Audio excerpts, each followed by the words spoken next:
welcome to Quarterfinals match of my whatever this REV GPN.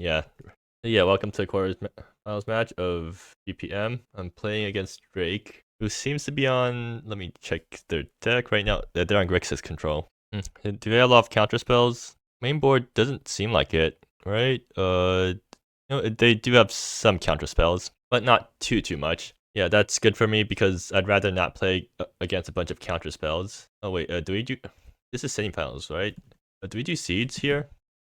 All right. Well, they're gonna find the seed, and I'm just gonna mulligan, or I'm gonna draw my opening hand, and this one's not keepable, so I'm gonna mulligan it. I mean, no, it's not keepable. I need to draw a fetch land in order to make this hand actually good, even if I do draw another land. So yeah, I mulligan this, and yeah, there's a fetch land, and there's small things. Okay, good. I keep this.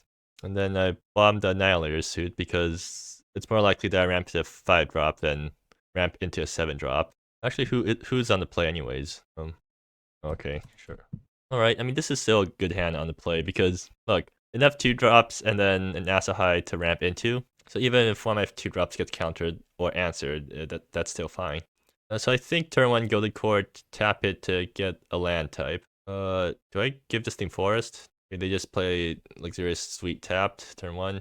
I guess I do give this thing. No, I don't. I give this thing an off color because I want to get basic forest since I have things that cost multiple green. Yeah, so I just need to remind myself to tap this thing end of turn because I keep forgetting to do that when I play this card. Okay, and they're gonna hold up something. Anyways, blue or I'll give this thing white for now. No, yeah, sure, I'll give this white. Hopefully I don't get punished for that. Okay, Luxurious Estate at least guarantees that my mana won't be horrible. Let me think. Let me look at their deck again. What 2-mana spells do they have? They have Fatal Flaw, which won't actually answer a Wild Court Seeker because it's conveniently 2-mana 2/2. It will answer it next turn, but that's so. I'm either playing around Fatal Flaw, which is 2-mana destroyed, something that doesn't have mana value and power toughness all equal, or I have to play around Succumb to History, which will answer any 2-drop anyways. I think I start off with Wild Court Seeker because it's more likely because it plays around one of the removal spells. But if I play Elvish Witness, then it plays around none of the removal spells. That's the logic I'm going with. Yeah, sure, I'll go with that. But this is definitely fetching green because Forest is a land I don't mind having multiple copies of. So let's see if they have Succumb to History rather than Fatal Flaw. And if they do have Fatal Flaw in hand, then it'll be pretty funny how this actually played. Darn. Okay, yeah, didn't play around the right thing. And yeah, I'll just yeah, Fatal Flaw. Kinda disappointed that they had Succumb instead of Fatal Flaw. But they're gonna play 2-mana Brainstorm. Main phase. Okay, so they're missing land drops. So they're playing it main phase in order to try to find land drops. And Wild Court getting answered is also kind of bad for me because if an unanswered Wild Court is really good in this matchup, since it just keeps ramping me each turn after turn. Nascent Light Vein. Alright, so they have 1 mana up. I don't think they can do anything with 1 mana, though. At instant speed, alright? Yeah. So I'm pretty safe to play whatever. Unfortunately, I don't have anything super great to play. I guess I just play Luxurious Estate tapped plus Elvish Witness and pass. I mean, there's no point in having to play that thing out. Alternatively, I can use this opportunity to get an extra color on Gilded Court, and I think that's probably a better use of my time. What? So this will save me 1 life eventually. This will, well, no, tapping this will make future Wild Court Seekers a lot better. I think I commit, and life shouldn't matter too much in this matchup, anyways, right? So I've convinced myself to use this opportunity to tap Gilded Court instead of playing Luxurious Estate tapped. Anyways, let's see what's on top. I'm assuming this thing resolved. I mean, of course it resolved because they don't have 1 mana things that they can do. I don't think I need more lands, right? Yeah, I already have a land play for next turn, and I'll try to jam Fury Calhellion next turn. Yeah, I'll tap Gilded Court for red to get my double red for Fury Calhellion. Right? Yeah. So let's see if Elvish Witness gets answered. If they tap out for JJ Mac next turn, then that's really good for me because it dies to Fury Calhellion because it's a 5-mana or it's a 4-mana 4/4. Anyways, just have to remember not to forget to tap Gilded Court. Okay, please slam JJ Mac. Well, I guess they aren't gonna do that. I mean, it's still no way. I can't play Fury Calhellion next turn because I don't have enough mana. All right, so maybe I shouldn't have kept Fury Calhellion on top because that means it's bad if I don't, if my Mad Dork did get answered, and it did get answered. Well, now I have to play Chromatic Shard and hope to draw into a 2-drop. Wait, they're gonna counter Chromatic? No, they're just gonna Brainstorm. Weird time to Brainstorm, though. Maybe I should have just played Chromatic Shard instead of Oh, well, that's convenient. Yeah, well, I just get to play this, and then well, I have to pay 3 life, but yeah, I can just play this. And then I guess they answer it, but I'm fine with that. Yeah. All right. Or oops. Wait, I should. Yeah, I was at 19, so I should be going down to. Was I at 9? I paid. Okay, yeah, I should be at 16 here, so I should tap Luxurious Estate, lose 1 life, and then play Wildcourt Seeker and pass the turn. So now I have a 4/4, which means it dies to Fatal Flaw. But they already used 2 removal spells, so maybe they don't have a 3rd removal spell handy right now. Oh, they're just gonna play Glana and kill it. Okay. Sure. It is it egg? It's destroy. Okay. And even lose 2 life on top of that. Man, that thing's good. So let's see what's on top. Gilded Court again. Alright, so I should get to ramp into Silver Sun Ancient pretty soon. Let's see, do I just let Glana stick?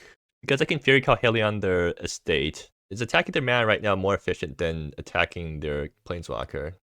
Okay, do they have any ways to indulge? If they don't, then all Glana is going to be is a 2/1, which I think I'm fine with. And hitting their mana base also, I mean, they're a control deck, so yeah, hitting their mana base is probably really good.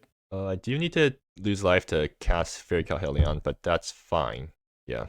Okay, well, before I do that, let's look at my other options. So Azahide, what does that do? Makes creatures, and then they answer it probably. Actually, if I play out Fairy Calhelion, I play out my only removal spell for JJ Mac if they slam it next turn, right? But then again, Azahide doesn't answer Glana.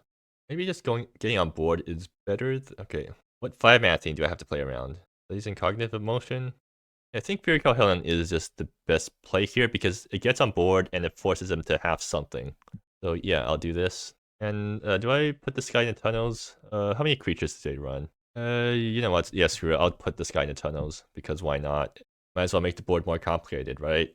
But yeah, they do have to answer this thing. I mean, they can answer it with a removal spell, but then that's less mana for them to work with.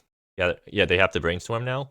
And since I blew up their land, they only have 2 mana to play around with, which is enough to play a removal spell. If I top deck another land next turn, then I can just Silver Sun Ancient the Glana, right? Yeah. Actually, wait, Silver Sun Ancient just kills any land, so I can Silver Sun Ancient and blow up their island. Okay, they indulged. Wait, what? Oh, right. You can indulge by drawing cards. And they're not gonna minus Glana. They're gonna let Glana stick around. Okay, so I do get to play Silver Sun Ancient now, at least. What's gonna happen is I'm gonna attack with Fury Call Helion at Glana. They're gonna kill it, and then I Silver Sun Ancient their island and try to massacre them. Glana can kill Silver Sun Ancient, but I'm fine with that because it just persists, and then I blow up another land. So yeah, let's see how my opponent reacts to this. Oh no, they just don't have anything. Well, so let's see. No counter spell, so that means it's pretty safe to just blow up one of their lands with Silver Sun Ancient. I can't cast it, right? 1, 2, 3, 4, 5, 6, 7. Yeah.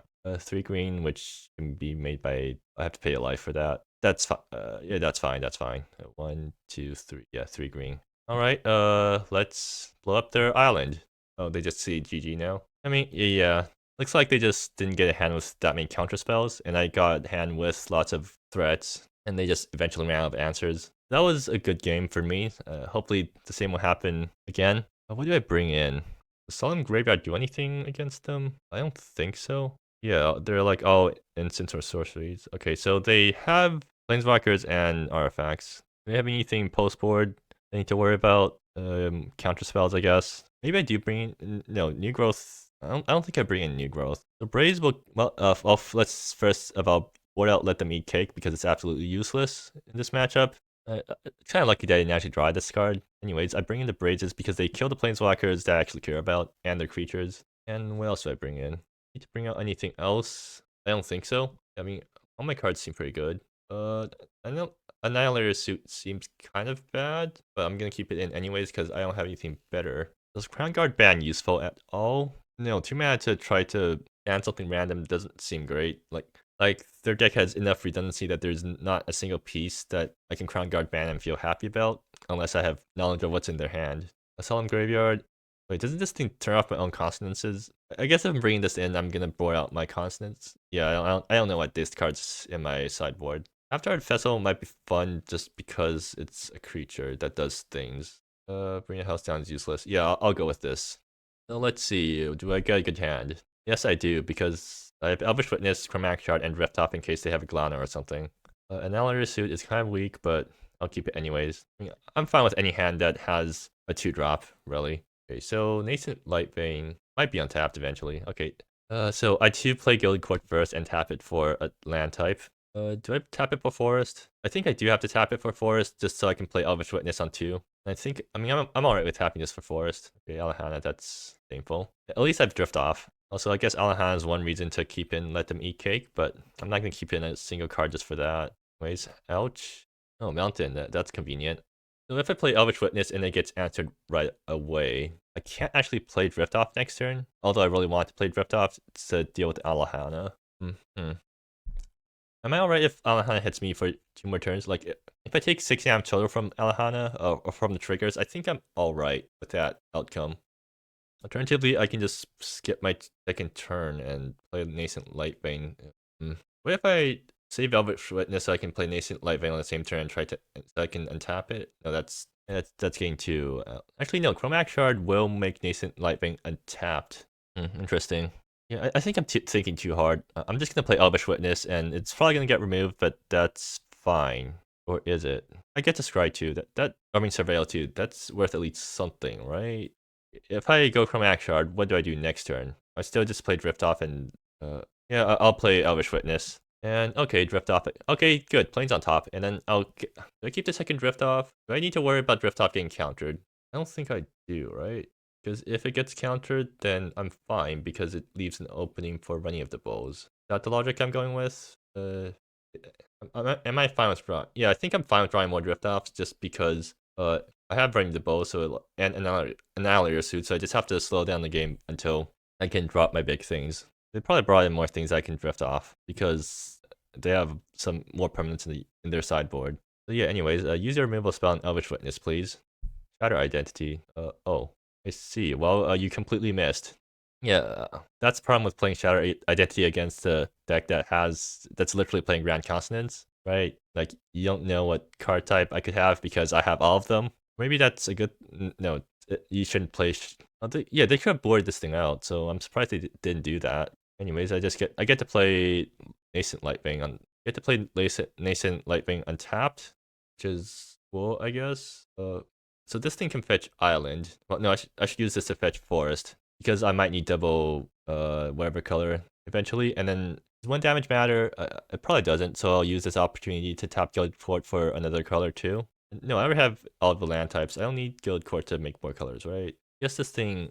I mean, I do want double greens. So yeah, I guess Nascent Lightbane's fetching Forest. And since I probably won't get an opportunity to play Nascent Lightbane and tap later, I should play it now. Since I won't get an opportunity to play, and since I won't be able to play Drift Off if I fetch Forest with this thing, I should just use this opportunity. I should just use Elvish Witness to produce white and then use this to get an extra color. Yeah, that logic holds. So, anyways, there we go. Wait, no, a Shatter Identity can hit me again.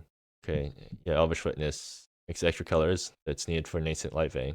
So yeah, I guess I can try Identity next turn and hit one of my big top end things, and then I'm in top deck mode. I think that's fine. Yeah. Yeah, just I guess I'll just like do it now so that I don't forget. Gather intel. So they're gonna brainstorm again, which is fine. I mean they do need to get a counter spell, or I guess if they don't get a counter spell, they just play Shatter Identity again and get rid of Frenian Suppose. But did they not draw any lands? Or I guess they definitely whipped on lands here because if they got a land, then they could have taken my 5-drop enchantment and then at least still had a chance because I need to top deck something else. Seems like the way they reacted, they didn't draw what they need. Well, that does mean I'm making it to semifinals, which is fun. So yeah, I guess my opponent just got unlucky both games. Oh, right, they brainstorm locked themselves because they played their guard intel earlier. Yeah, that's something that can happen with brainstorming if you don't have any shuffle effects. Well, yeah. Anyways, I'm not complaining that I got an easy win this round. But yeah, see you next round for the semifinals.